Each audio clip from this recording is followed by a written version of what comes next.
இது எல்லாமே என்ன அப்படின்னா ஃபர்ஸ்ட் பர்சன். செகண்ட் பர்சன் அப்படின்னா யுவர், யூ.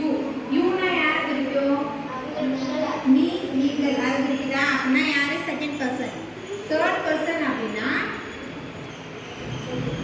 ஹி, அவன், அவனை குறிக்குது. இன்னொருத்தரை பற்றி சொல்கிறோம்ல, அவன், ஷி, அவள், இட், அது, தே, அவர்கள் அப்படின்னு மென்ஷன் பண்ணுறது எல்லாமே அப்படின்னா தேர்ட் பர்சன். தேர்ட் பர்சன்னா என்ன? கடற்கரை. யாரை குறிக்கும்?